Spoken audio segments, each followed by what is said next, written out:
ಹೊಸ BPL card ಸೇವೆ ಆರಂಭ. ಈ 12 ಜಿಲ್ಲೆಗಳಿಗೆ ಸಿಹಿ ಸುದ್ದಿ.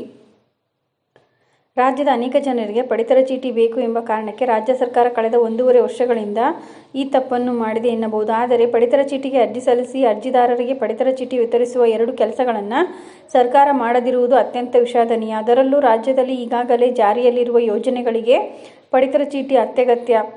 ಅದರಲ್ಲೂ ಆರ್ಥಿಕವಾಗಿ ಹಿಂದುಳಿದವರಿಗೆ ಬಿಪಿಎಲ್ ಪಡಿತರ ಚೀಟಿಯ ಅಗತ್ಯವಿದೆ. ಆದರೆ ರಾಜ್ಯ ಸರ್ಕಾರ ಕಳೆದ 1.5 ವರ್ಷದಿಂದ ಪಡಿತರ ಚೀಟಿ ವಿತರಣೆಯಂತಹ ಯಾವುದೇ ರೀತಿಯ ಕೆಲಸ ಮಾಡದ ಕಾರಣ ಹೊಸ ಪಡಿತರ ಚೀಟಿಗೆ ಅರ್ಜಿ ಸಲ್ಲಿಸುವ ಪ್ರಕ್ರಿಯೆ ಆರಂಭವಾಗಿಲ್ಲ ಎಂದು ಗೊತ್ತಾಗಿದೆ. ಸರಿಯಾಗಿ ಅದರಲ್ಲೂ ಬಿಪಿಎಲ್ ಪಡಿತರ ಚೀಟಿಗಾಗಿ ಅರ್ಜಿ ಸಲ್ಲಿಸಿದವರಿಗೆ ವಿತರಿಸುವುದು ರಾಜ್ಯ ಸರ್ಕಾರದ ಜವಾಬ್ದಾರಿಯಾಗಿದೆ.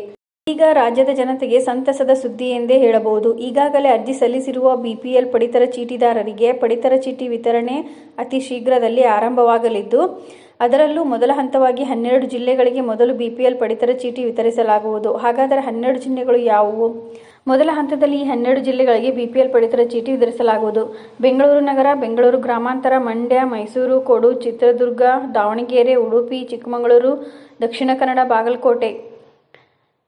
ಹಂತ ಹಂತವಾಗಿ ಈ ಜಿಲ್ಲೆಗಳಿಗೆ ಬಿಪಿಎಲ್ ಪಡಿತರ ಚೀಟಿ ವಿತರಿಸಲು ರಾಜ್ಯ ಸರ್ಕಾರ ಮುಂದಾಗಿದ್ದು, ಈ ನಿಟ್ಟಿನಲ್ಲಿ ಈಗಾಗಲೇ ಆಹಾರ ಇಲಾಖೆ ಸಿದ್ಧತೆ ನಡೆಸಿದೆ ಎಂಬ ಮಾಹಿತಿ ಇದೆ. ಈಗಾಗಲೇ ಅರ್ಜಿ ಸಲ್ಲಿಸಿದ್ದರೆ ಆದಷ್ಟು ಬೇಗ ಹೊಸ ಪಡಿತರ ಚೀಟಿಯನ್ನು ವಿತರಿಸಲಾಗುತ್ತದೆ. ಇದೇ ರೀತಿ ಮಾಹಿತಿಗಾಗಿ ನಮ್ಮ ಚಾನಲನ್ನು ಸಬ್ಸ್ಕ್ರೈಬ್ ಆಗಿ ಮತ್ತು ಶೇರ್ ಮಾಡಿ. ಧನ್ಯವಾದಗಳು.